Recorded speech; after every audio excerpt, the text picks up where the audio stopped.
the American criminal justice system is definitely flawed. It tends to affect people of brown and black communities more severe than their counterparts. We have a great panel here today who's going to talk about why that's unfair and what we can do to reform the system. For Complex News, I'm Pierce Simpson here at ComplexCon Chicago. The guy to my right, Brian Banks. The self-titled film, Brian Banks, will be in theaters on August 9th. It chronicles your incredible journey and story of being wrongfully accused of a crime, spending 5 years in prison, and being exonerated, and now you're here today. You're a free man. How you feeling being here at ComplexCon Chicago, man? Man, it's an honor to be here, man. You know, being able to share my story and to share the stories of others who have experienced similar situations, I couldn't ask for more. That was really the point of me wanting to do this film, was to inspire people, to make people aware of, you know, the flaws within our system, and I feel like we're doing that here at ComplexCon. This film is sort of interesting because there have been a lot of films about the police, and we spend most of our time on issues of policing, but there have not been many public forums to talk about like complicated issues around wrongful accusations and like how the system either works or doesn't work for everybody involved, you know? What is the consequence for somebody who lies, right? Given that like he spent 5 years in jail and like he didn't, like how do we actually tease those? I think those are like hard conversations to have. And I don't think the public space has actually been pushed to have those in a way in the past couple of years. So I'm interested to see how that like manifests. You had such a promising career ahead of you. During that time, USC was one of the powerhouses in college football. For Pete Carroll to be calling your phone, he obviously wanted you. To see that go up in smoke over a lie, how long did it take you to get over that heartbreak? Football was one of the first things somebody looked at me and said, man, you're really good at this. You can do something with this. Right.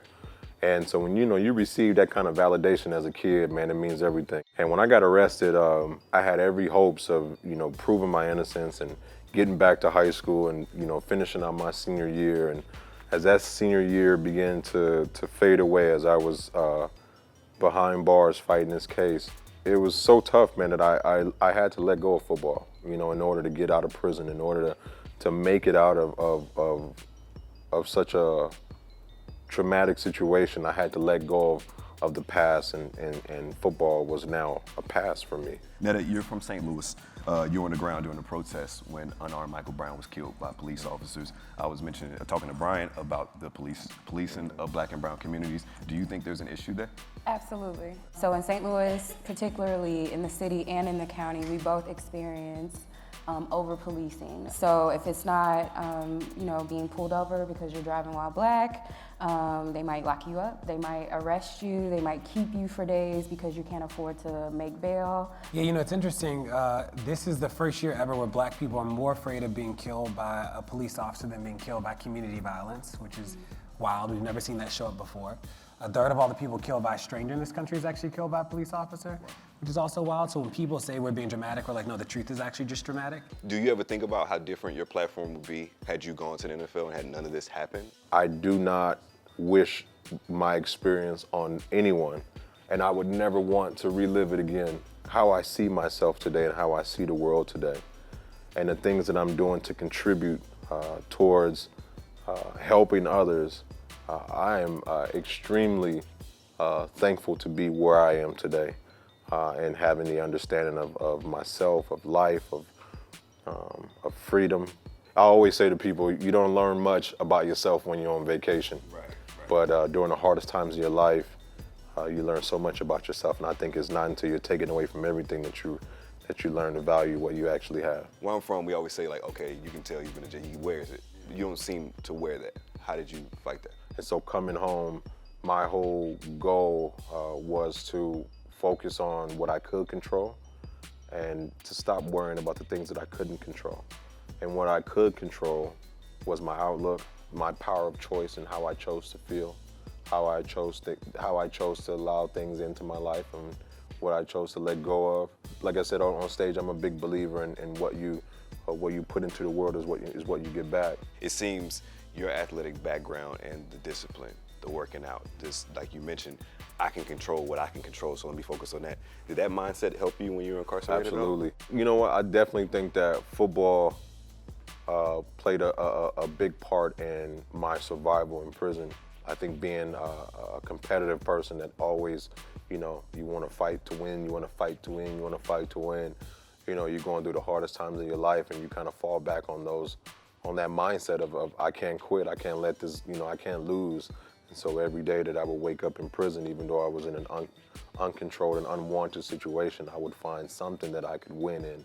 So I would do things like read the dictionary, read the thesaurus, and Afrocentricity, the psychology and sociology, just finding different ways that I can advance myself, better myself, and just get those little wins. Through the exoneration process, you connected with the California Innocence Project. How was that from like step one to the end? What sparked you to say, okay, I need them to clear my name? So I first heard about them while being locked up, and I reached out to them while I was incarcerated. But they denied my request for help. They said there was nothing that they had that was new that they could take forward and use to appeal my case. And I remember getting out of prison, and as soon as I got out, I reached out to them again looking for help. And they said they couldn't help me again for the same reasons. But it wasn't until my accuser I was successfully captured her recanting on tape, and I showed this tape to the Innocence Project, that they finally, they finally agreed that they had something that was newly discovered evidence. They had something that they could use to show proof of innocence. And then eventually they took on my case, and we started, the ball started rolling. In the film, you mentioned the system being comprised of people and that those same people let you down, which led to your incarceration. Now I feel like those very same people are trying to hear your story. Is there ever a conflicting thing where you're like, okay, where were y'all at when I was going through this situation? I would hope to think that those people are interested in the story now and want to be a part of the change. I'm hoping that we touch hearts, we touch lives. I always say to people, teach one, each one, each one, teach one. We gotta learn and then not hold the information to ourselves, but then turn around and give that information to the next person, and so forth and so forth. Question for all three of you here: How do you feel like we can combat maybe the lack of knowledge or the resources that communities of Black and Brown don't have when it comes to the legal system and understanding certain cases? One thing that people can do to bring awareness and attention to people who are not paying attention, especially for white people, right? Use your privilege to have these conversations with other white people. If you know, inform the people around you, give them articles, share talks, share speeches, share whatever. But people need to be informed, and if you know, I feel like it's your obligation to share with people in your community who are benefiting from things and systems that are in place to hurt and harm Black and Brown people. But the thing that's incredible about your story, Brian, is the fact that you went through the trauma, the tumultuous situation, the thing that people would just quit on, and you still were able to achieve the dream that you set out to achieve as a kid, to play in the NFL, to be a member of the Atlanta Falcons. To see that clip, we were laughing beforehand. I know you and Jay, you just breathing heavy. Describe to me that feeling of actually playing an NFL game and you just realizing like, okay, I'm here. At that moment, that first game, running out of the tunnel, feeling that heat from the flames and the cheers from the crowds, it was more than football. It wasn't even about football at that point. It was about dreaming big and recapturing dreams that were taken away. So you had the dream of playing in the NFL, but maybe this was the pathway all along to be even bigger. The best way I'll say is like, say life is this big, right? But the things we want in life, the things we want to attain in life are this big. I want a nice house, I want a beautiful family, I want a good job, nice car. So how do we obtain the things that we want in life while dealing with all of the unexpected of what life can possibly bring you? So it's a combination of seeking and pursuing what you want in life, but also being aware and also being consciously aware of all the roadblocks and potential setbacks that could occur in your life, and where you are emotionally, so that when those things do show up in your life, you're able to deal with those things.